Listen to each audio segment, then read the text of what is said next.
میرے نبی نے گھروں کو آباد کرنے کا ایک خوبصورت طریقہ بتایا کہ اس زبان پہ قابو کر لو، اس زبان پہ قابو کر لو، خاموش رہنا سیکھ لو۔ غصے کے بیوی کو غصہ چڑھ جائے تو خاوند چپ کر جائے، خاوند کو غصہ چڑھے تو بیوی چپ کر جائے، تو آپ کا گھر خوبصورت رہے گا۔ اگر دونوں ہی آگ لگ گئی اور دونوں ہی بولنا شروع ہو گئے تو آپ بھی گئے، آپ کے بچے بھی گئے۔ اپنی زبان پہ قابو پانا سیکھو۔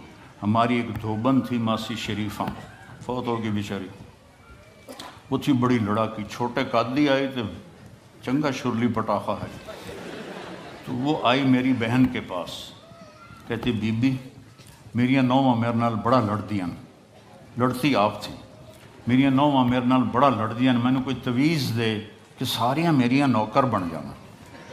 اب میری بہن کو تو پتہ تھا کہ ماشاءاللہ آپ سوا سیر ہے، تو میری بہن تویز گنڈے کا ہمارے ملک میں بڑا رواج ہے، تو ایسے الٹی سیدھے لکیریں لگا کے نا تو رول کر کے چھوٹا سا بنا کے نا کہا کہ ماسی جب تیری لڑائی ہونے لگے تو یہ تعویذ تم نے یہاں رکھ لینا اور چک مار لینا ایسا، اور اس کو گرنے نہیں دینا، گر گیا تو وہ تیری خیر کوئی نہیں۔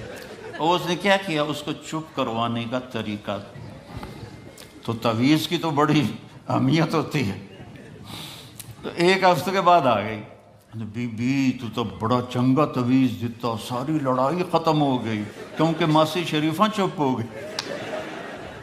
تو یہ سب ان عورتوں کو بھی تعویذ دیتا ہوں، ماسی شریفہ والا آپ کو بھی دیتا ہوں۔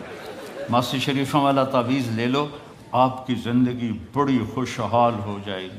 اللہ کی قسم، جھک جانے میں جو عزت ہے وہ سر اٹھانے میں نہیں ہے، چپ رہنے میں جو سکون ہے وہ جواب دینے میں نہیں ہے۔ آپ خاموش رہنا سیکھو، آپ اپنے بچوں کو عزت دینا سیکھو، اپنے بچوں کو ٹائم دیا کرو۔ یہاں مرد کی بھی جاب ہے، عورت کی بھی جاب ہے، تو بچے نظر انداز ہوتے ہیں، ان کو ٹائم دو۔ میرے نبی نے فرمایا اکرموا اولادکم، اپنی اولاد کو عزت دو، اور آپ نے فرمایا خیرکم خیرکم لأہلہ، سب سے بہترین مسلمان وہ ہے جو بیوی سے اچھا سلوک کرے۔ اور ایک عورت نے پوچھا یا رسول اللہ میرے خامند کا میرے اوپر کیا حق ہے؟ آپ نے فرمایا تیرے خامند کے جسم پہ پھوڑے نکل آئیں اور ان میں گندا پانی جمع ہو جائے اور تو زبان سے چاٹ چاٹ کے اس کے زخم صاف کرے تو بھی تو نے خامند کا حق ادا نہیں کیا۔ دونوں کو بیلنس کیا ہے۔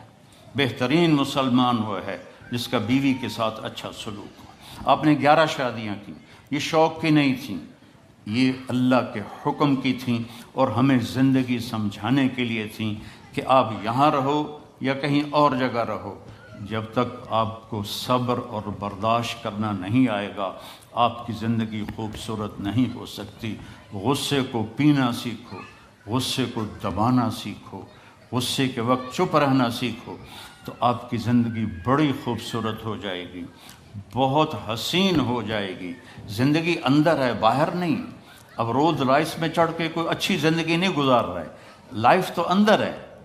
دل دریا سمندروں ڈوبے کون دلاں دیاں جانے ہو، وچے بیڑے وچے جھیڑے وچے ونج مہانے ہو، یہ اندر ہے لائف اندر ہے۔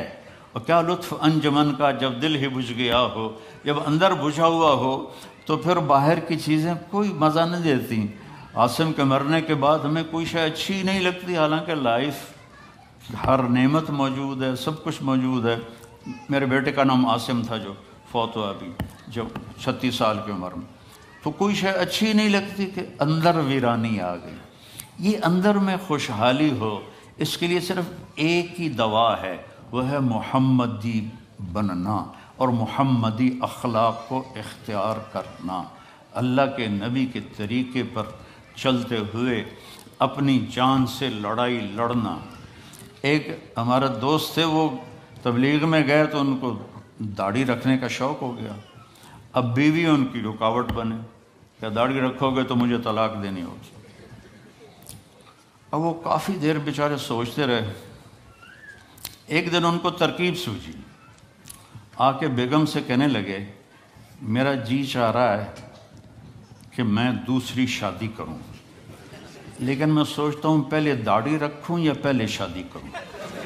تو ان کی بیگم نے کہا پہلے داڑھی رکھ لو، پہلے داڑھی رکھ لو. تو ایسے اپنی بیگمات کو مناؤ پیار محبت سے. عزت تو نبی کے طریقے میں ہے. نبی کا طریقہ چھوڑ کے میرا والد مجھے ڈاکٹر بنانا چاہتا تھا، تو آج میں یہاں کھڑا ہوتا. اگر میں ڈاکٹر ہوتا، میرا چھوٹا بھائی ڈاکٹر ہے، بہت اعلیٰ ڈاکٹر ہے، تو میں یہاں کھڑا ہوتا. مجھے یہاں میرے نبی کا طریقہ لے کر آیا ہے، میرے نبی کی سنت لے کر آئی ہے، میرے نبی کی زندگی لے کر آئی ہے. اور آپ جس محبت سے تشریف لائے ہیں اس کے پیچھے میرے نبی کی زندگی ہے. تو اللہ کی قسم عزتوں کا خزانہ ہے میرے نبی کی پاکیزہ زندگی.